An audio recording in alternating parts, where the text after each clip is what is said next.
as Community Manager. Welcome to the 92nd episode of Raid the Fridge. If you're joining us for the first time, thank you. Thank you so much for finding your way to our event. We very much appreciate your presence. As you know, quickly for about Raid the Fridge, we organized this in August 2012. We are a platform for learning and inspiration for the startup community, its followers, and enablers. We love seeing the community create new connections through Raid the Fridge. And on that note, guys, please feel free to introduce yourself in the chat box, who you are, what you do, why you're here, and what you're looking for. So this is all very important to us to make sure that even if we're even if we're online and we're not doing this offline, everyone is able to connect with each other in this event. So today we present to you Transcelestial, a space tech startup funded by the Active Fund, the largest venture capital fund to come out of the Philippines, where Kickstart Ventures serves as the fund advisor. So the Active Fund is a $180 million fund that seeks to invest in Series A to Series D startups worldwide. So why Transcelestial for Raid the Fridge? As you know, Filipinos have become increasingly reliant on internet access for livelihood and for social connections. As we all shifted to work from home, internet has become so important to us, so vital. And really, COVID-19 drove home all these messages to us. And we're hopeful that Transcelestial will help increase internet penetration and provide telcos and internet service providers with an affordable option for 5G deployment. I'll keep this brief, this welcome remarks, so we can all spend more time listening and engaging with the Transcelestial team. On that note, let us all welcome to the screen Rohit, the CEO and co-founder of Transcelestial, which is building the light-speed communications infrastructure for the next 100 years. So let us all call to the front Rohit.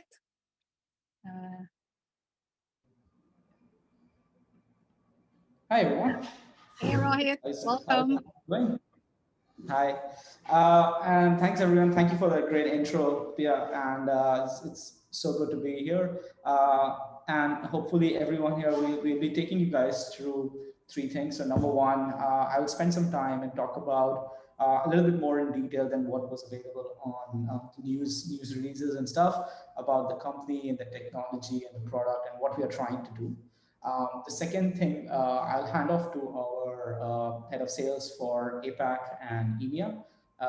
So basically, he'll be talking about how we have kind of like deployed this technology over some of the places and what the feedback has been so far. And for those of you who are from the telecom and enterprise industry, those of you who are from the ISP and broadband world, there will be also like set of use cases where you can just directly deploy this technology in and get some like benefits out of that. And finally, of course, one of our key partners in Philippines is Globe Telecom. And Brian from Globe will be talking about their experiences using our product so far and testing our product so far. And I think after that, we'll just open it up to Q&A. Sounds good? All right. I think let me just quickly share my screen and then we can kickstart this. Okay, let me know if you guys can see it. Yes, we can see your screen. Thank you. Okay, perfect. Yeah, so just to start off, that's basically, I think the graphic kind of like shows best like what we are trying to do. It's basically provide laser connectivity across. So just a quick start of who we are. So that's me and my co-founder Dinesh. So we started this company in Singapore around 4 years ago. And the aim, we'll talk about like the aim with which we started, but we were looking at how we can foresee the connectivity happening as we grow into a multiplanetary species, right? How do we expand connectivity? And some of those learnings we have kind of brought down to the technology we are building right now. So both me and Dinesh, we have spent a lot of time in Singapore. We know this region and its challenges quite well. And we have spent a lot of time working with space agencies, working with laser technology providers, and people working in nanotechnology, metamaterials, and other kind of areas. Again, we are backed by some of the best deep tech investors in the region, and a quick example of that would be, as you can see, in the last 4 years we have gone through a bunch of investment rounds. Some of the key angel investors that we are backed by are Michael Sibyl. Here, some of you in the startup industry might know him as the founder of Y Combinator. He's also the founder of Twitch, a very popular gaming platform, and is a very regular advisor to the company. Also, Charlie, he built the Azure business for Microsoft, and helps us understand effectively how cloud connectivity generally across the world works and what we can do to improve it. Apart from that, we have a very strong base of government investors. The Singapore government is very invested in helping growth and technology infrastructure improvements across the region. So there's a whole band of like EDB, Capvista, seats. These are some of the biggest names in Singapore government who help with investments with companies. And so we have a very strong base in terms of building. And in terms of deep tech investors, we have investors ranging from Asia to Silicon Valley to a bunch of other places, folks who have backed companies like SpaceX and Tesla and quantum computing companies before.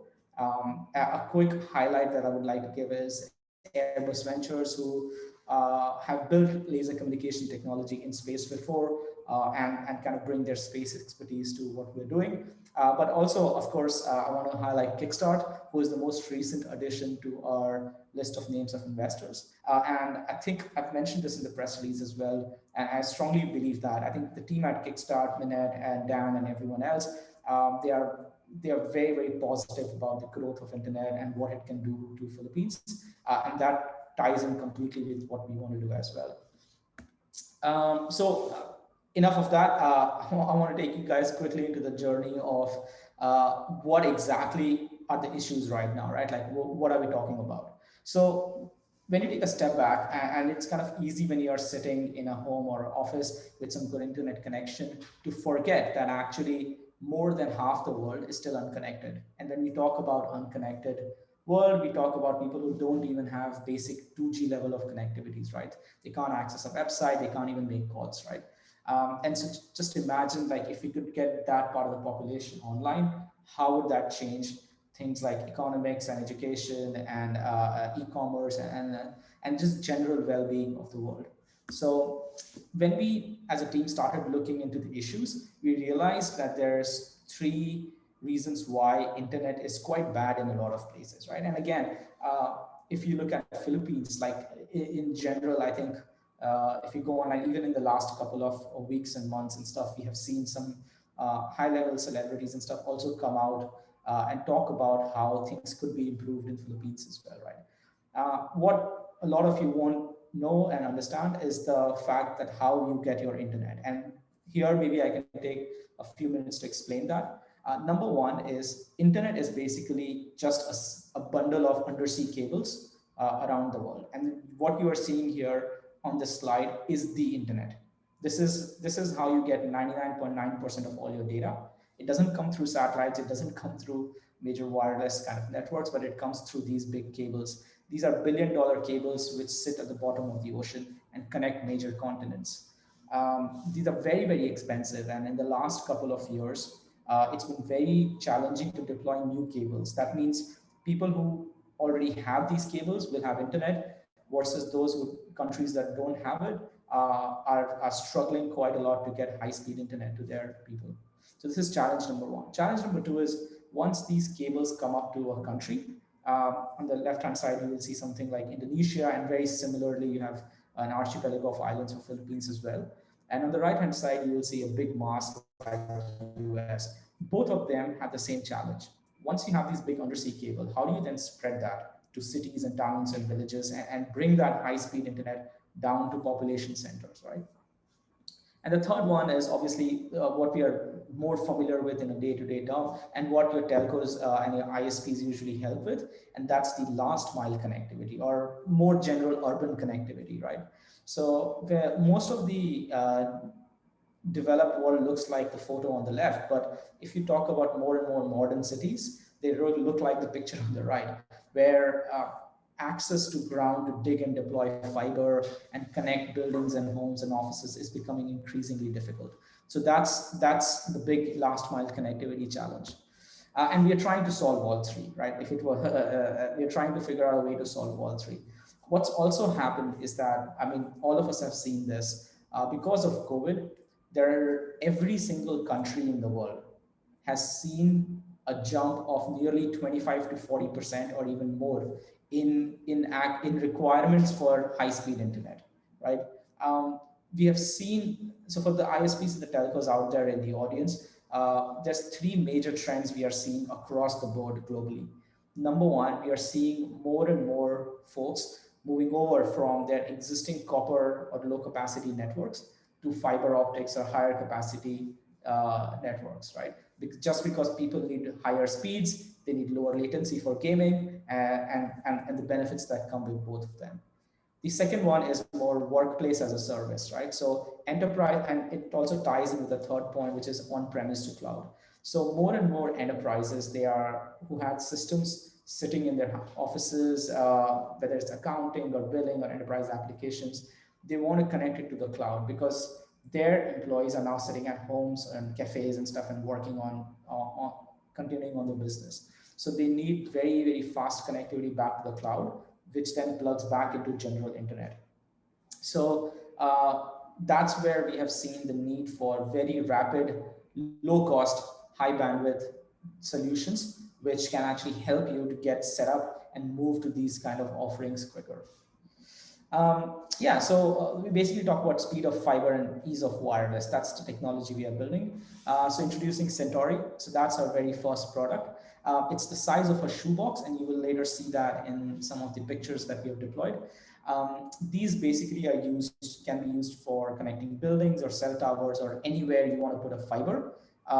Anywhere you want to put like dig the ground, put a fiber or on poles, you can use our product. This is like wireless fiber optics. We have two solutions here. One is offering 1 gigabits per second. The other one offers 10 gigabits per second. And then we have more products in line pending. Just highlighting the super top benefits of these is unlike traditional wireless solutions, this is very, very fast installation. So it has a built-in AI, which both sides, they kind of understand each other, they find each other, and they connect. So all of that happens automatically in less than 10 minutes. So our partners can deploy tens and hundreds of these within a week if needed. Um, Next, these are very small, very, very lightweight. So again, like it doesn't require very heavy infrastructure. They consume very little power. So in areas where it's off the grid, you can easily slap solar power or a battery pack and then run it. So much so that it actually consumes less power than a light bulb in your house. And finally, when it rains and any kind of weather effect happens, there's always a lot of movement and vibration. And our auto pointing and tracking technologies always make sure that irrespective of whatever movement that you have, these connections are stable and they're not disrupted by anything. So yeah, so my kind of last two slides before I hand off to Sunny to talk about what our experience our clients have been having. We have 1G and 10G as I talked about. The next that we are building is ramping the capability up. So we have two more products in pipeline. One is 25 gigabits per second. This is going to be the world's first commercial 50 gigabits full duplex wireless technology. What I mean by that is that you'd be able to send around 25 gigabits uploads and download speeds simultaneously through this link. And again, this kind of capability has never been done before in wireless. So this is going to be setting some world records there. And finally, Legolas, which is some of the Lord of the Rings fans in the audience might realize that this is the sharp-shooting long-range technology, which effectively gets us 10 gigabits at a very long range. And again, this would be more aimed for suburban and rural connectivity. And so both of these are, all of these products so far are still addressing our last mile and urban connectivity challenge, which was the third distribution challenge. We still have to resolve the intercity connectivity and the undersea cable issues, right? And in order to tackle those issues, we are building a space network. So this is what the team has been working on since day one in the background.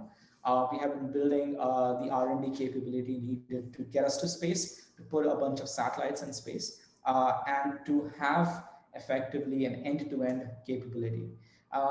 And the next slide, which I'm about to show, is going to be the first time this has been shown on the internet. And this is basically our first network map of what our space network will look like as we start to roll that out in the next couple of years. What we effectively want to do is the undersea cables and the intercity fibers that you saw, we want to bring that up to space. So unlike any other satellite technology that's out there, what we want to do effectively is provide you with a very, very high speed laser backbone to any city or town, which can then be spread out using the traditional ISPs and broadband providers and telcos on the ground. So you will still be working with these guys, but we will help bring very high speed, low latency connectivity all around the world. And when I'm talking about high speed, we are talking about 1,000 to 1,000,000 times faster than any satellite technology that currently exists. So yeah, that's pretty much it. And over to Sunny. Thank you. By the way, if you guys have any questions, please post it in the question box and we'll cover it after the call. Yeah. Okay. So we are a Singapore-based company. So what you see here is our factory. So this is some of the photo of our factory, and it shows that our engineers are controlling the qualities. We ensure that each and every unit that goes out of top qualities.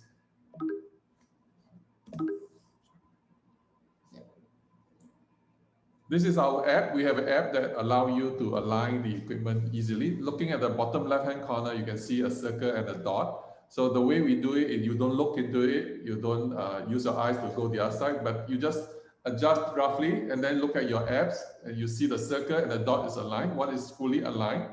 You will just tighten the nut and the auto alignment will do the fine alignment. That's why it needs only 10 minutes.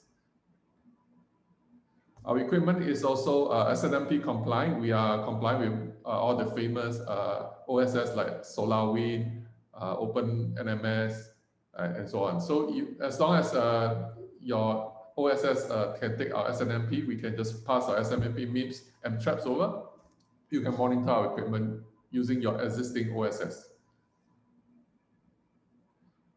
We have been fortunate to have great support from big names like SK, Telecom, and Facebook from the beginning. So this is the sort of photos taken in 2018 when we started the first trial in Seoul, Korea. So, and fortunately or unfortunately, we have a typhoon at that time. So during the trial in Q3 2018, you can see the photo of the big typhoon from satellite, the cloud, and we survived the typhoon. You can see on the right-hand side, there's three, on the top, there's three lines. The top two lines are the receive power. The third flat line is the link loss threshold. So you can see that the receive power never reached the link loss threshold at the bottom. It means that the link is working throughout the storm. At the same time, you can see at the bottom chart, the storm reached as high as 130 millimeter an hour. It means that it's very heavy rain, similar to what we have in Philippines and Singapore and P-zone rain. Very heavy rain, and we survived the rain. In summary, basically, we can survive heavy rain. Yeah. So you can actually see the photos next to it. So how do we compare with other technologies? So the biggest competitor to us is, of course, fiber. We are the wireless fiber, and we are competing with underground cable, underground fiber. But what's the difference? The difference is, of course, to install underground cable is high installation cost. And then you have long duration. It means cost. Time means cost. And you have, if something goes wrong with your fiber, is broken during earthquake or something, or someone cut it as they dig the ground, it takes a long time to repair. Again, it means cost. And then approval, in some countries, the government is not so efficient. Some country, I know you need 25 departments just to approve one deployment of fiber. So along the way, there'll be delays, and then you do not know how much you need to pay for the approval. So basically unknown costs. Then there's also right-of-way costs, not government costs, but right-of-way costs because it's a private land or land belonging to someone else. And then they'll ask you for ridiculous price and you have to negotiate and you never know the price. And if you can't negotiate the right price, the fiber is delayed, it means cost again. So you can see that fiber is not just the late, it's not just the fiber cost, it's the delay, the time, which costs money. Then how about other wireless like E-band, 70 and 80? Yes, they are available in some countries, including Philippines, but there's other costs involved. Example, frequency license. E-band does cost some money to get the license in Philippines. You have rain attenuation. So E-band, they are more attenuated to rain than us. Basically what it means is the performance in rain is not as good as us. For example, in a light rain, the E-band throughput will drop very quickly to half or even less than half of the 10 gig that it promised. For us, even in light rain, heavy rain, we'll keep our 10 gigabit. So the cost here, it means that you lost your throughput, you lost your customer experience during rain or during light rain in E-band. And lastly, power consumption. Power consumption is another thing. They consume something like 4 to 5 times our power consumption. If you check their data sheet, is anywhere in the region of 80 watt or higher. So power consumption in countries that power is expensive is an issue. Telcos and ISP use case. So the first use case here is a simple backhaul of your 5G or Wi-Fi 6.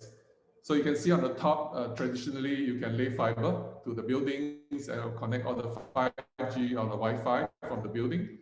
The other way of doing it is using our wireless FSO to connect buildings to building, connecting your 5G and your Wi-Fi 6. Let's go back to the basic. So depending on which version of Cloud RAN, Virtual RAN, or Open RAN that you are implementing in your 5G network, for those who are operators on this call, you need anything from 10 to 25G. You can see for ECPRI, it can be both 10G or 25G as a basic for 5G deployment. So you need this throughput in your new network. How about Wi-Fi 6, Wi-Fi 5? Okay, Wi-Fi 5 and Wi-Fi 6, the actual throughput for full throughput for the full AP is just one AP is 3.5 for Wi-Fi 5 and 9.6 for Wi-Fi 6. So you need high throughput of at least 10G or more to even backhaul a single Wi-Fi AP. As you know, COVID is affecting everyone, and what we can see now is the MTU units are shortening the distance. The reason they are shortening the distance is the MTU used to be placed on a remote site, which is a few kilometers away, running on traditional fiber to their central office. But as customers need more throughput, they are moving the MTU within the buildings so that the MTU is within a few hundred meters to the house. So for those houses who are still using old twisted pairs, and those residential or offices that do not want to dig new fiber into the office, this is one very good use case. They are giving 1 gigabit to every household that have a twisted pair. And then from the building, they use our FSO to beam back to the cloud that has fiber.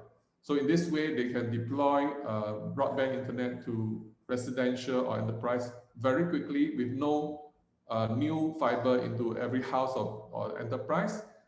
Just simply use the existing fiber, put the MTU in the building, use our FSO, shoot to the nearest fiber. That's it. There's no major civil work, and there's no major digging into every house. How about branching out from a single pipe? So this is an example of 5G network where you have a single pipe of maybe 100G in the center, and then you can branch out to multiple location around. So it's a case where you have fiber to one building and you can get 100 gig or one and even more from a single building, but all the surrounding building, you do not have any fiber. Instead of digging fiber to each and every building, you can from one building shoot 10G network to the nearby building, and then all the nearby buildings are connected immediately. This is a case for those people who want to upgrade their old microwave or their old 5 gig network. You can see here there's two wireless. One is the traditional microwave or your old 5 gig network, point to point like Ubiquiti, Cambium, or Mimosa. These are traditional way of connecting your network. In order to upgrade your network quickly, you don't have to throw away your old microwave. You don't have to throw your 5.8. You just put our FSO next to it, and immediately you have an immediate upgrade of 10G to your network without throwing your old equipment. Of course, you have to combine both of them. Both of them are active using either LACP protocol or using MPLS switches. So the purpose of this is to allow you to have fast switching in the event that one of the link is down. So for the reason we propose this is because the reason we propose this is because our FSO, although we can achieve 3 kilometers, by 3 kilometers under P zone range, we are talking about 99.0 of availability.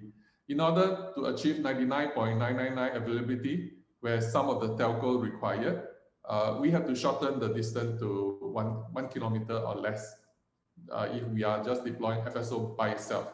So if you want 3 kilometer and you want to achieve 99.999% availability, you need to have both using the old microwave or the 5.8 point-to-point as a backup to FSO. That allow you to achieve 99.999 availability at 3 kilometers. So why do we do this? We do this because you may not have more wireless frequency license. It's not possible to get more license. That's why you need us. And of course, you're not allowed to lay more fiber. You cannot lay fiber because of different reasons that don't allow you to lay more fiber. How about earthquakes and other issues? So I mean, Philippines do have earthquake, and what happens if it's earthquake? So if there's an earthquake, as long as the earthquake stop, our equipment, because of our auto tracking features, allow us to do the auto alignment by itself without human intervention, as long as the earthquake doesn't cause the pole to move more than 2 degrees. If they are within 2 degrees, after the earthquake stop, they will do alignment by itself. So no human intervention needed. What happens if more than 2 degrees? If it's more than 2 degrees, then of course, someone had to go up there, which is again very quick, send someone there, adjust the pole back to within 2 degrees, and then the auto alignment will do it by itself again within 10 minutes. The alignment itself. What happens if there's no FSO there? Some of our customers are already talking to us about buying our equipment to put in their stores. So they could put this in different locations, different cities, put in the store. In the event of a fiber break, they can quickly deploy their engineers, collect the unit, go to the building and do the deployment and basically bypass that portion of the fiber. So that allows you to repair fiber quickly. In the event that fiber is underground, cannot locate the break, you know it's somewhere there, but you don't know exactly at the 1 meter or the 10 meter or the 100 meter is the break. Then it takes time to find the break, and then this is how you repair your fiber very, very quickly. We can also be used in big events where you need more capacity. So this is called cellular on wheel. Cellular on wheel is not just for 5G, it also can be used for Wi-Fi.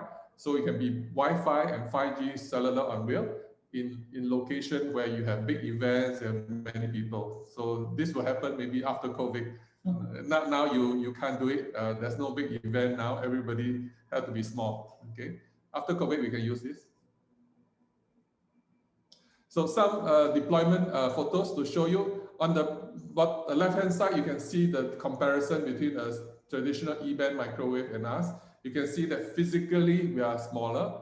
And as I told you earlier, it also consumes more power. They consume more power than us. And physically, because we are small, on the right-hand side, you can see that one person with one hand holding the unit, right hand tightening a nut, no need two person. One person is sufficient to install the equipment.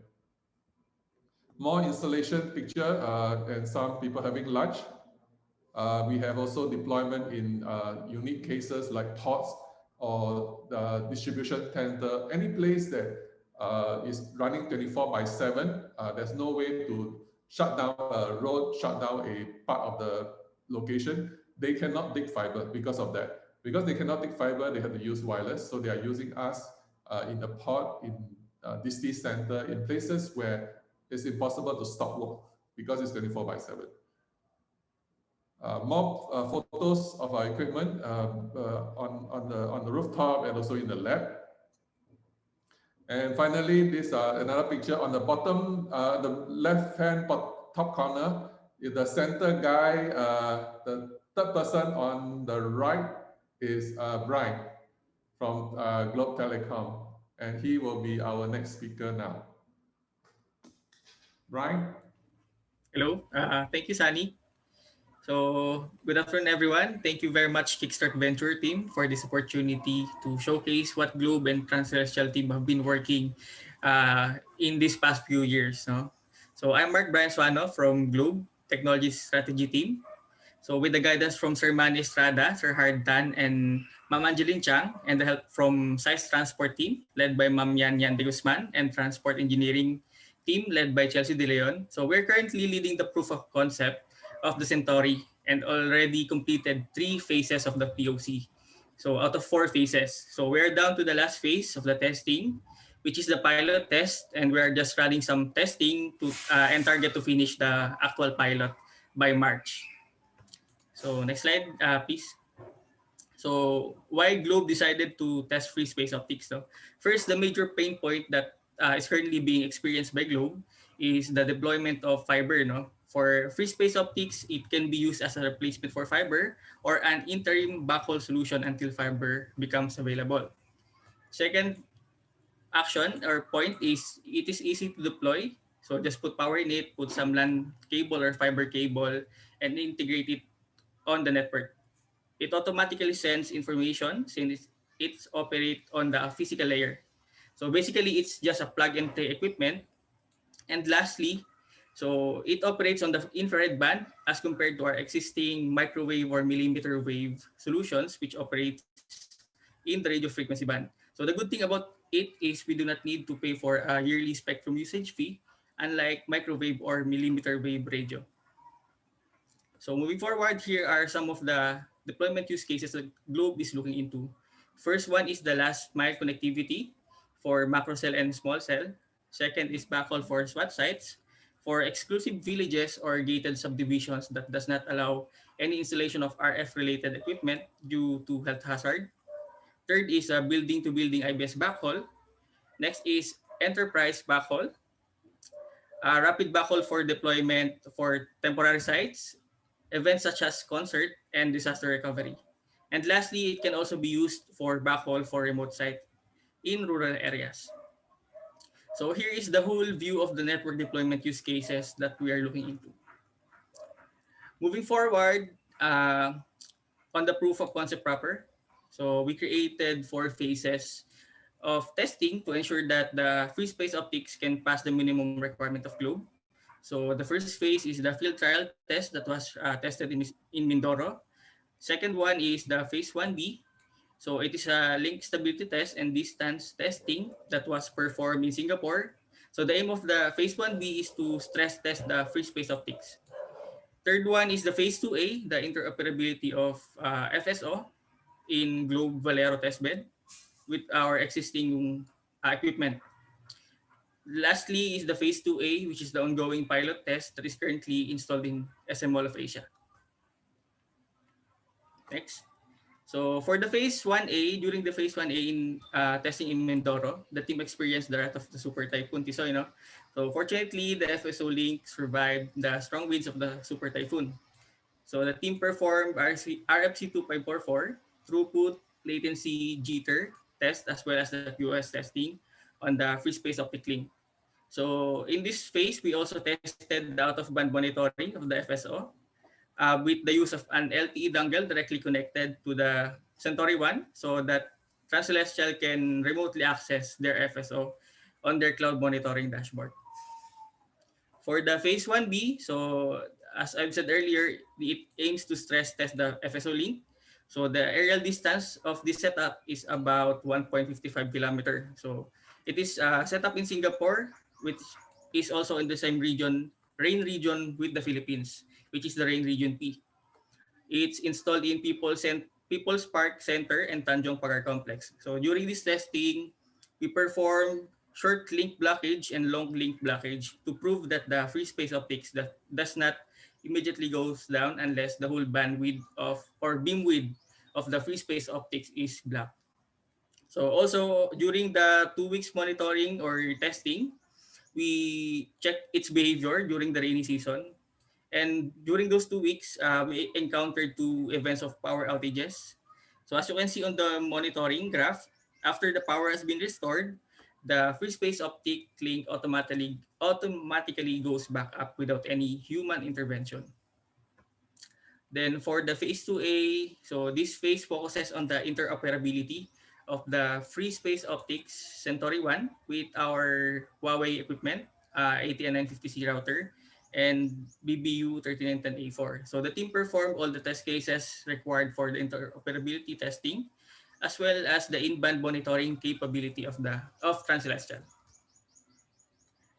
Lastly, for the phase 2B, so it is the pilot testing that Transcelestial will go through. So this testing will carry live 2G, 3G, and LTE traffic on the FSO link from the nearest access node of Globe towards the cell site on wheels or cow park near in SM Mall of Asia.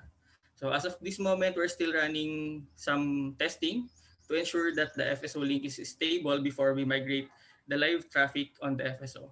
So moving forward, TSSI is working closely with Transcelestial to test the 10 gig variant. So we're still waiting for the delivery of the 10 gig, which I think will be delivered in second week of March, as this will greatly support our rollout for our new LTE and 5G sites once we prove that this transport solution can deliver the KPI of Globe. So that's all from my end. Thank you very much.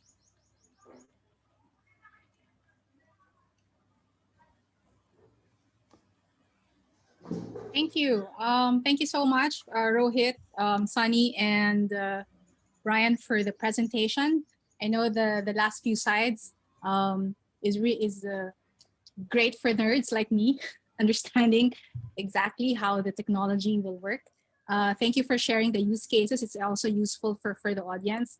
I'm sure they're all imagining how technology can benefit the work that they do with respect to their businesses and personal use. At this point, I'd like to shift the session to Q&A.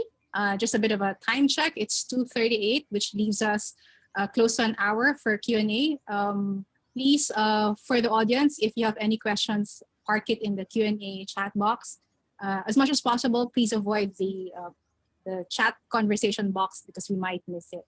Okay, so let's move on to thank you for the ones who've submitted their questions. Let's bring in the first question. This is, I think this was from Bobby. The question is, how do you compete with Starlink, who has submitted an application to enter the Philippine market via Converge? And related to that, what is the estimated price point for subscribers and customers? Rohit, Sunny? Yeah, sure. I can feel that. Great question. Not something new. We definitely get asked that. I think Elon's doing a great job with Starlink overall. I think there's some key differences that I want to just quickly highlight. Let me see if we have possibly something in the slides which can show that. Yeah, so there you go. So I think what's quite important to understand is what Starlink is doing, right? Like if you look at, so it's not just Starlink, but it is Starlink, it's OneWeb, and it's O3B, and it's a bunch of other folks, right? high throughput satellites. So that's the general technology that we call those kind of satellites. For normal people, the best way to understand that is that you can think of it as a Wi-Fi router from space, right? So it's all these satellites are nothing but giant big Wi-Fi routers spreading internet, and you need to put a small antenna on top of your rooftop and stuff to basically get that. Now, there's two or three critical things to understand about that. One is they are using the old traditional wireless way of doing things, right? So the spectrum that they are using is kind of overlapping with what 5G has to offer. So in a lot of cities and in a lot of countries, including Philippines, they have a lot of challenges on competing with the 5G spectrum. And the best way to understand that is if you hold a candle to a sun, generally the sun's light kind of blocks out the candle's light. And that's what's happening at the ground level, where the terrestrial 5G will effectively be kind of blocking out most of anything that's coming from space. And that's why they only get very narrow bands. And what that means is effectively, if you look at Starlink's current throughputs, um, they are quite high in and around the US and LA area where they're running beta testing. But as they expand the service out, and it's the same for OneWeb and other guys, the spectrum licensing will thin out, and especially in denser areas, their throughputs will be less than 50 megabits or even like 10 megabits per second. Now, what we are talking about is completely different. We are talking about fiber-like connectivity. So all of these satellites, the best they can do in even rural areas where there's no one around is around 1 gigabits per second at maximum. What we are talking, and that is also with like very giant dishes. What we are talking about is our starting speeds are going to be around 10 gigabits per second, going up to hundreds of gigabits and multi-terabits of connectivity. So that's like 1,000 to 1,000,000 times faster than these guys. And again, what we have, the technology is completely different. It doesn't require spectrum licensing. It just brings a giant pipe of data down, and then distribution at a smaller scale with 5G networks or 4G networks can happen locally. So from this chart, what you can see is like we are very friendly with ISPs and telcos and stuff, and we're not there to compete with these guys. But what our aim is effectively is to bring high-speed internet to population centers, right? And then distribution can work locally within you guys. So again, that's why we sit in like the very high data rate stuff. Yeah, so I think that's kind of like the summary. I have a much more detailed answer on my Twitter feed. So if you guys want to just go to my Twitter profile, and it's one of the pinned questions, and it goes into a lot more detail of what the differences will be. But we are looking at like the future of streaming and latency and stuff. Awesome. Thank you for explaining that to us, Rohit. It's quite helpful. There's been chatter online about Starlink locally. Let's move to question number 2. This one also from Bobby Jimenez. Well, Bobby, thank you for the congratulatory note. It's much appreciated from the Kickstart team. The question to Rohit Sani is, so the second question is, sorry, I jumbled the name. So let's move to Mikey's question. So Mikey Velasco's question is, are there inhibiting regulations to installing the laser links to the pole, equivalent to the right-of-way regulations for laying fiber on streets and on-premise? How are these going to overcome in your deployments? Yeah, I mean, I can say a few things, and then Sunny, you can jump in if I miss out on anything. But absolutely not. The only requirement and factor that you have for setting up our technology is line of sight. What that means is, as long as you can see the other side, irrespective of how high it is from the ground or how high it is above a lake or a waterbed, you can connect using our links, right? So there's no, for fans of RF technology, there's no Fresnel zones or weird link budget calculations like that. When it comes to regulations, generally there are two kinds of regulations. So with wireless technology, you have the spectrum licensing, and as both us and Brian kind of hinted on that, like with lasers, you're talking about a few hundred terahertz of spectrum. So there's no spectrum licensing in that range. So that means like if you have any issues, you just plug it and play effectively. The only thing that comes under play is eye safety when it comes to lasers. And again, we have our safety kind of certifications and stuff for our product, which is applicable for nearly most countries in the world that we ship the product with. So that again, that is also not an issue. And again, our lasers are invisible lasers, right? Like so they are deep in the infrared region, so they are not focused by your eye in that spectrum range. So yeah, anything else that I missed out? No, Yeah, I think that's all. Awesome. Okay, let's move Thanks. to Hope that answers your question. questions. Yeah, we're getting a good number of questions. Thank you, audience, for the engagement. So question number 3, okay, regarding line of sight, what kind of allowance is given from device to device?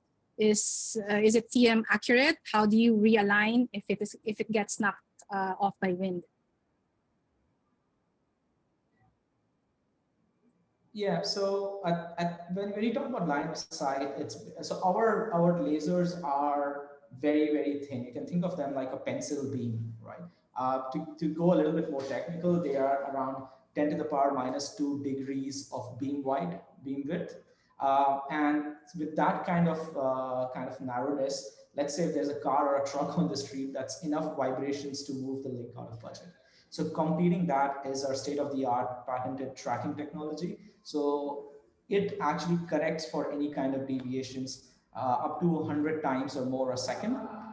And it can do that in real time 24/7 for a lot of years, right? So that's basically takes out all the challenges that you might have in terms of aligning and non-aligning these kind of things. Anything you wanted to add, or we're okay to move on to the next question? Yeah, I think that's basically it, right? Yeah. Okay. I think that's, yeah. Okay, question number 4. How is security addressed when laser communication is used? Is it encrypted, or can someone get a device and replicate communication on the other end and then get the data? Encryption is usually at a higher level. So we are layer 1. So you just imagine we are a fiber. We are literally layer 1 only. We are not layer 2. So if you ask a fiber, how do you encrypt yourself? Then you can ask me, because we are actually similar to physical fiber. So the laser that shoot through the glass in a fiber is the same 1550 nanometer that shoot through our device into the air. So our key component is just the tracking to make sure that the laser actually reach the other end, because it may vibrate, it may so on. So we are layer 1, we are the physical fiber. So usually the encryption is done at higher level at layer 2 and layer 3. One more thing which I can add is this technology for the last few decades has been a poster child technology for the defense and the space sector because of prevention of man in the middle attacks. So if you take typically like traditional wireless networks, you can either jam the network or you can passively listen and get data out from the network. But because of the point-to-point nature of something like this and the invisible lasers that we use, there is no possibility for any man in the middle attacks. So you can't like disrupt in the middle. And again, you can do the same thing in fiber. You can do a fiber tap and then you can get a parallel data stream out. But with us, if anyone tries to disrupt this or block this, the data is cut off so that there is no loss of confidential data. So that's why it's like one of the most secure forms of communication that's out there. Just to add to that, in fact, among all the wireless technology, our technology, free space optics, is favored among the. Rohit, you've muted yourself in case. I think you might have. Oops, sorry. Press it. Yeah. There. Sorry about Okay, that. so I don't know when you missed. So basically, I was just saying that. The last 5 seconds. Okay, I was just saying that we are the favorite among all the military, the police, anybody that is in the security, because among all wireless point-to-point, we are the most secure. Oh, awesome. I hope that Thanks. addresses the question from the audience. We move to question number 5. This one is a common concern for telcos. Are there any general healthy and safety concerns associated with laser tech? Yeah, it's a good question. I highlighted the eye safety stuff, and again, we have certifications stuff saying that like our laser power safety is quite below like the traditional things that can damage your eye.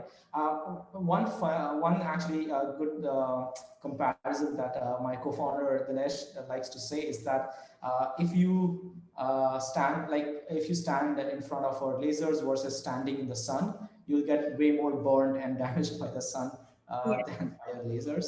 I mean that's a very kind of fun way to put it, but the reality is that no, and we have like these kind of connections running in our offices. We have kind of deployed this many times. There's many regulatory bodies who have kind of gone through this tech, and no. So again, for the physics buffs out there, it falls in the non-ionizing radiation bracket. And generally, when you talk about damage to health, you're looking at ionizing radiation, which is like usually high speed ultraviolet or deep space kind of particles that come in. But yeah, There. that's I basically hope it. I hope that reassures the audience, no? So yeah, Yeah, and for those also while I'm here, I can say that like very safely, you don't need to be afraid of 4G and 5G radiations. Like you can literally strap a bunch of these radios to you, and nothing really will happen because they are all under the non-ionizing radiation forms. So all the fake news that you hear online, that's just rubbish. yeah. Thank you for that, Rohit. Certainly, it's a common enough concern for areas where there are pockets of Correct. low coverage. Um, Question number 6. What is the estimated cost per link, GBPS? Sorry about that. Using your new solution. Sure. So I think, Yeah. yeah, that's fine. And I think what we can do is that, like, our aim is to kind of help folks get connected. So if what we can do is if you can drop a note to sales at Transcelestial or to Sunny or to Yeah. our website, we can get back to you and discuss costing and pricing. And of course, again, look, the aim is to get fast connectivity out. That's the goal of the company, right? So we often kind of overlook pricing and margins and stuff in order to just get connectivity out to people. So we can obviously discuss that. That is noted. So, audience, we will also make sure to park the email addresses of our speakers in the chat box, so you're able to get hold of it now or later in the session. Okay, question number 7. This is quite a long one. Do you already have an idea as to what will be the regulatory challenges of implementing this technology in the Philippines? What's experience in terms of regulation in other countries where you've deployed these? Yeah. And then for context, the attendee, the audience member added is in particular how the regulators would react and what regulations and laws would they most likely implement as Yeah, well. good question. So, I mean, the by far the most crippling set of regulations that any technology provider gets is spectrum licensing regulations, right? Like that's usually by far the most crippling ones. And again, that's because the same reason that I brought up was that let's say if you are broadcasting in a certain spectrum range, someone malicious or non-maliciously could broadcast in the same range and block your signal, so your customers don't get anything. So regulators usually jump in and make sure everyone behaves, right? And of course, there's predatory regulatory practices out there where they just want to make money, right? So I think what's happening is so far the Philippines government has been quite supportive of this spectrum band and stuff. And again, as I said, our technology is non-interfering, so you can have multiple laser beams crossing each other and nothing will happen. So we don't foresee any kind of spectrum licensing issues and stuff. But of course, as as we enter and deploy further in the Philippines, our team will continuously have an open dialogue with the Philippines regulatory body to make sure that we preempt all of these issues upfront, so that you guys, the customers, or our partners, don't have issues, something like that. Awesome. Next one is a short one. It's a short question. Any constraints with operating FSO comms near airports? None, actually. One of the first exemptions we got were with the Changi airport in Singapore when we were testing. And we are actually just located next to a military airbase here in Singapore. And again, as I said, the biggest issues that airports have with lasers is those green blue lasers. Some of the people like to stand next to airports and shine that in pilot's eyes, uh, which is not fun for anyone, but it actually causes a lot of issues. And as long as we are in the non-visible spectrum, which is not focused by the eye, all airports have no issues with something like this. Anything to add, Sunny? We can proceed to the next question. No. Okay, none. Yeah. Okay. Next question. Are there inhibiting regulations to installing the laser links to the pole, equivalent to right-of-way regulations for laying fiber on streets and premises? Oh wait, I think I've asked this. Sorry. Yeah, none. Actually, that's actually a strength, I would say, because there are none. There's none. Stick a pole in the ground, stick a device, and you're up. And just stick it in. Okay, next question. Next question from the audience. Do you have a centralized EMS to manage all of the deployed units? Yes, we will have one centralized EMS. We have now a cloud-based centralized NMS we can actually manage.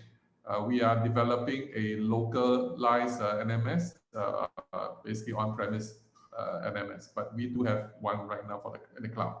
And as Sunny mentioned in his slides, there's tons of open source ones out there. You may be using one, and we usually have integration through SNMP to all of the existing ones. The reason is because we are usually one part of a bigger network. They want to manage the router, the switches, and every other things. We are just one of them. So they don't want to have too many network management. So they usually ask us to provide the SNMP, MIPS, and traps. Okay. Next question would be, what is Transcelestial's competitive advantage over its competitors with similar technology? I think you have one of the slides. Maybe you can expound a bit more. Yeah, no one has a similar technology. Everything else is garbage. I mean, the closest free space optics competitor of ours is really old technology. I personally came from one of the older one called LightPoint. That was more than 10 years ago. I used to work for LightPoint. And this is my round two into FSO technology. And the reason I joined because I see the improvement from the technology that's more than 10 years old. In fact, all our FSO competitors are old technology. So our real competitor is the real physical fiber. Yeah. Okay. And on the far end of the spectrum, obviously some of the very high-end military-grade laser communication equipment, but those cost usually like up to a few $100,000 to a few $1 million. Yeah, so those are for military. Those are very, very high grade. But again, we have something which is commercial and is nearly equal, if not better, in performance to some of those military-grade ones. You know, I've held an actual undersea cable. I've seen contractors installing the fiber in the provinces. So this technology really is exciting for me personally. And the applications, you know, it's just limitless, given that there's less barriers to deployment. The next question would be, this is a good question because it's an underlying concern of us, especially in Metro Manila. What about volcanic or eruptions? Would this technology be affected by volcanic ashes? So there's an active volcano just outside of Metro Manila. Well, I mean, I think this question is based on assumption that the city survives, right? So that's number one. If the city survives a volcanic eruption, yes, absolutely. So I think one of the challenges with ashes is it's very similar to what we experience in Singapore sometimes, and it's called haze here. And usually, like Indonesia, there's a lot of wildfires and stuff that happen, and we have tons and tons of like very high density haze coming in. We faced a similar issue in Korea where we had the yellow dust coming in from Chinese factories over in Korea. And again, in both situations, this technology works completely flawlessly, right? So think of when we say, and again, for the physics buffs out there, we are in 1550 nanometer, which is infrared. So imagine like even during volcanic ash and stuff, you can still feel the heat of the sun, right? So that's exactly the same kind of physics that's underlying behind this. So Yeah, no, not much issues. The biggest, I think, impact is rain, and that's something that we try to showcase and demonstrate with the Globe and some of other partners. Just a point to add, our glass is coated with three different layers of different chemicals to prevent water or dust to form on the glass. So volcanic dust will not stay and stick to the glass and block us. So that is one thing that is a lot. Another favorite question is, do you need maintenance? So we don't need maintenance. The glass, you don't have to clean it because it's coated with special. Okay. Awesome. No. Okay. Did we lose Can you that? guys? Yeah. Okay. Should we move to the next one? Yes, let's jump to the next one. The next question is, what about point to multi-point? Are you working on a last mile solution? Yeah, good question. So point, no, if you just look at the way, as we said, like this is like wireless fiber, right? Like, so you can't have point to multi-point in fiber, but because of the short size of and small weight and form factor of the device, uh, and also what you could do is effectively on a single pole or maybe nearby poles, you can actually stack these devices up in different directions. So yeah, because of economies of scale and the lower commercial price point, you can actually have multiples of these devices going to different points from a single point. So you can set it up in a point to multi-point. So just like you plan your fiber optics network effectively. And again, because it's a pencil laser beam, there is no minimum separation distance between these devices. So you can just stack them up completely. Okay. Question number 15. Wow, we've reached 15, guys. Can FSO signal be disrupted, open close either accidentally or deliberately by another laser or some other commercially available devices? Yeah, no, not really, because again, these are point-to-point things. Usually they're on a pole or on a building or something. So first you have to have X-Men like powers to first see your laser link, which would be kind of interesting in a different way. But the second one is because of very strict pointing and tracking requirements, the angle of entry for a secondary laser has to be exactly in the line of sight, accurate to 10 to the power minus 2 of a degree in real time. So, I mean, if someone builds that system just to counteract our product, we are happy to buy that company out. Awesome. But So yeah, it's extremely impossible to do it. So this one is an interesting question as well. Can Legolas cross the sea for island backhaul? As you know, 7,000 islands in the Philippines. Yeah, absolutely. And not only Legolas, but also Centauri. So even in Singapore, there are some outlying islands with our oil and gas clients and marine clients. And again, because unlike traditional wireless, there's no interference zone or Fresnel zones. So we can actually just do straight links to these islands effectively.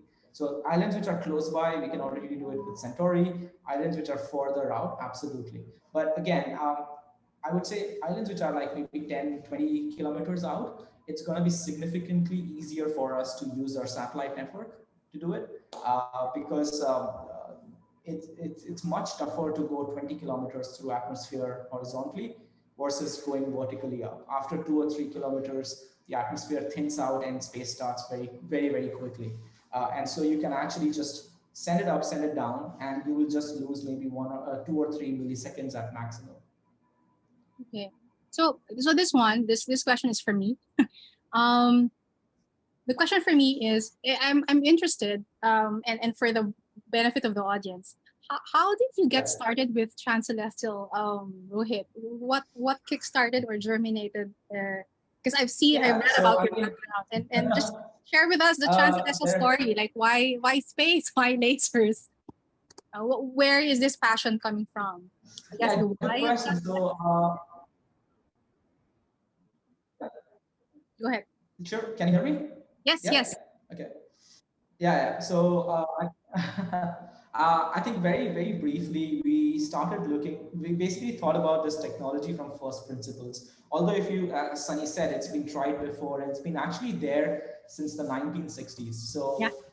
Lasers were invented back in 1960s in Bell Labs, and it was invented to effectively do exactly what we're doing now, is to do connectivity between AT&T cell towers. But lasers at that time were the size of a table. So it took a lot of decades for us to get to semiconductor lasers. And again, a lot of these were super expensive, and hence defense department and space departments were using this. Now, where we come from is like in the very beginning, Dinesh and I, we started we started thinking about what would our civilization look like in the next 50 years, right? And just in a classic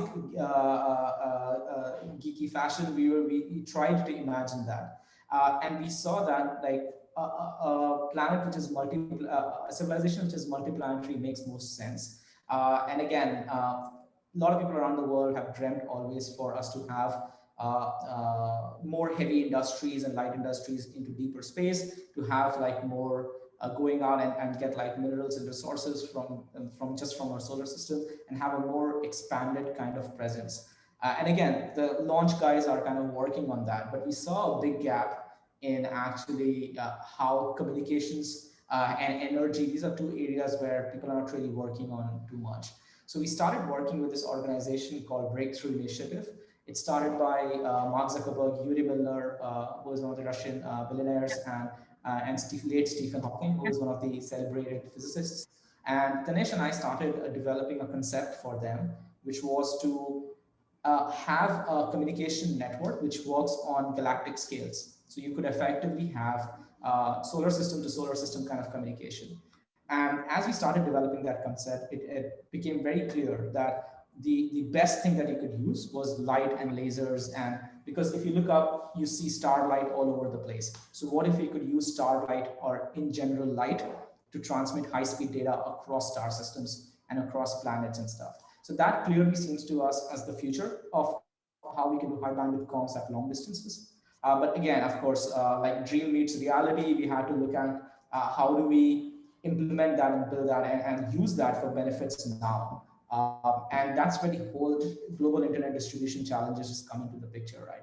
So that's actually also another big differences between us and folks like SpaceX's Starlink and OneWeb, because they're only thinking about how, immediately we can solve like some rural challenges with connectivity. But we are really building this as how we can scale this out in deep space, right? Like how does it go? And this is just step one of what we are thinking, and that there's more stuff planned ahead.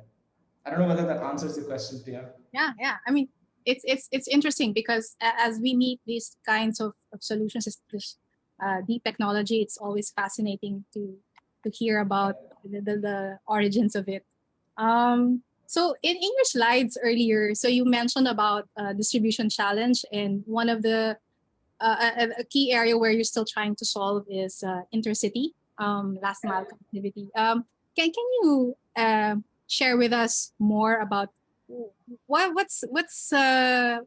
has been challenging for you guys with respect to the intercity setup? Yeah, good question. So again, it's one of those things which has never been attempted before. So if you look at the history of NASA and European Space Agency, they have one of the most ambitious demonstrations of laser communication has been from the orbit of Moon back to Earth, and it was part of this mission called the LADEE, L-A-D-E-E.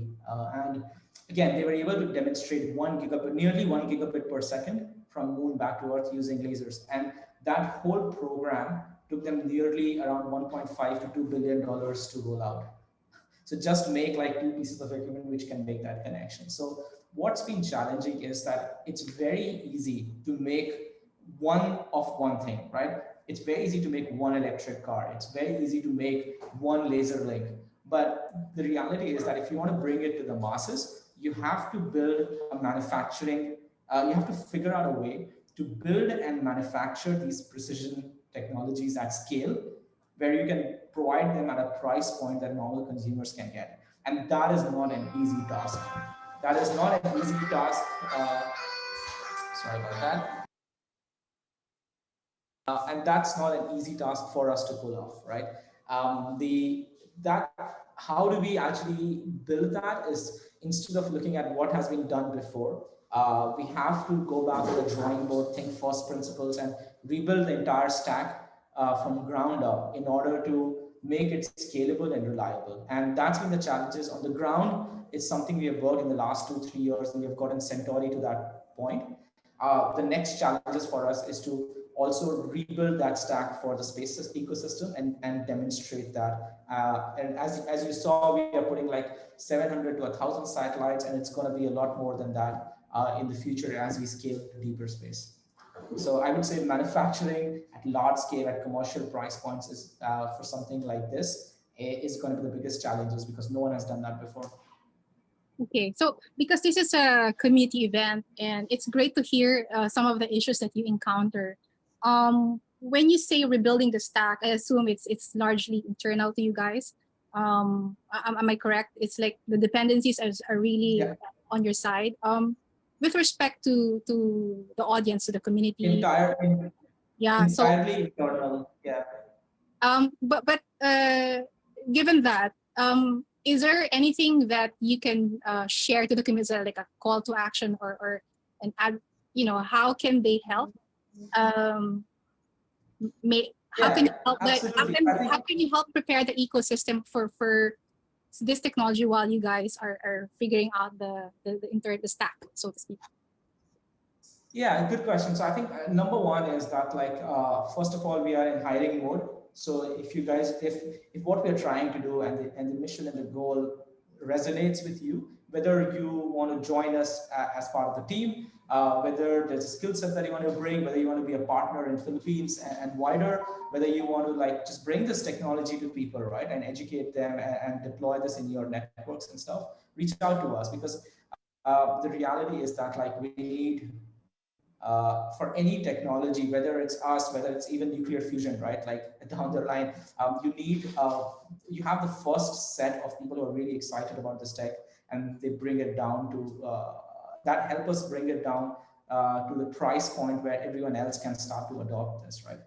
So that's number one. Number two is, I think what would be helpful is that the point of regulations was brought up. And again, it's not a big issue with us right now, but if someone in the audience is from the ministry and would like to reach out and work with us to establish a protocol and framework around how we can manage our space network and work with you guys, that would be great. And this includes, there's lots of efforts of putting very, very expensive satellites by governments to just have very, very low capacity internet to people. So that would be something that if we can instead take off your hands and then help deliver, that would be great. And the final thing is about to the network providers out there, right? Whether it's the telecom or the ISP folks or the broadband folks listening, there has been a trend of thinking just about very high reliability networks without really thinking about what brings customer happiness. In today's world, I mean, there's been many times that I have sat on in other countries you've not been the C-level executives for a lot of the telcos, and they would be talking about how their networks are great and perfect and everyone's happy. But the reality is, if you Google the telco's name, there's tons of customers which are unhappy, right? And the reality is because customers and people, businesses and people need high bandwidth and low latency networks now. And that's what I think maybe the one last thing which I would want to say is that if you're building networks, think about the customer experience. Think about that.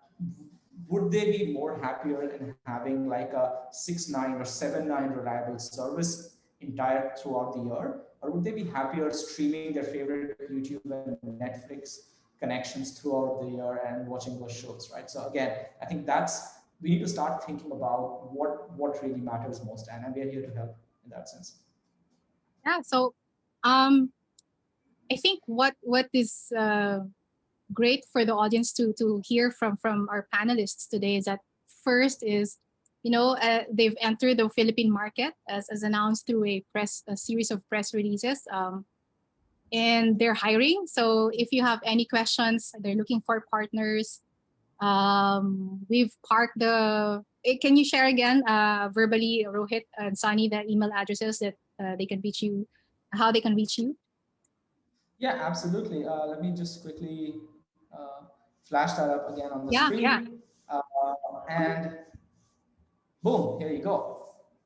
So feel free to, on our website, there's a form, you can reach out to us. If you want to work on a partnership with us, definitely reach out to us. If you're establishing an open cloud gateway and you want us to be your direct connect partners, reach out to us. If you're an ISP who wants to upgrade your networks and provide real service to consumers, reach out to us. If you're a telco looking at 5G deployments faster rather than waiting a few years to bring that service, reach out to us. And in the meantime, we'll keep bringing you updates about our work with Globe, with Brian and the team at TSSI, and how we can bring like this whole laser internet concept to you guys.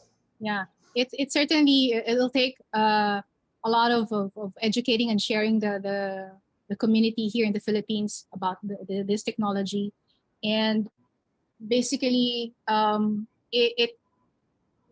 it's helpful for the team. The more people understand what you're trying to solve, what you're solving, and the potential for their needs, it will all be better for everyone. We won't extend this up to 3:30. I think we've covered a lot of the questions from the audience. I guess that's it. Those we've covered basically the might I quickly yes, go ahead, Rohit. Might I quickly add that we are also very active on Twitter, Instagram, and LinkedIn. So feel free to reach out there if that's a preferred platform for you. Yes, thank you. Really, the objective of this session also is to make people, the community, at least the startup community, to understand that there is this exciting new technology that will help address the connectivity gaps and what it means for your own businesses. If you have any questions, other concerns that we've not covered today, please feel free to also send your questions to me, pia@kickstart.ph. You can also drop by the website of Kickstart, kickstart.ph. I guess that ends the main portion of the program. But before I close, I'd like to make a few announcements. The next Raid the Fridge is March 25. That's a Thursday. Same time, 2 p.m. Still in Zoom. While the world has not normalized to at least pre-COVID dates, we will be holding our sessions via Zoom. And then for those who are thinking about sending your investment proposals to Kickstart, please send it to pitches@kickstart.ph. And if there are any startups out there who are interested with the Raid the Fridge platform, wanted to share interesting stories to the community, send me a line and we can check it out. So Transcelestial guys, from undersea to space, exciting new things, courtesy of Transcelestial. We're really happy that we met you, Rohit and team, and welcome to the Philippines. Thank you so much, audience. If there's nothing else, you want any last message before we end the session? No, all good. Thank you. It's been, this is not the first time in the last year or so, last 2 years, I've been to the Philippines a couple of times, and as part of this conversation with Globe or otherwise, and it's just as we have put in a news release, right? Like it's leading the world in terms of internet usage and stuff, and it's so exciting to see trends come up in Philippines that everyone else follows. And I think the population deserves a better quality internet, and we are here to help as much as possible. Great. On behalf of the Kickstart team, thank you, Rohit, Sunny, and Brian. Thank you for your time today. Let's see each other soon again in the next Raid the Fridge as audience members this time. Thank you, guys. Maraming salamat po.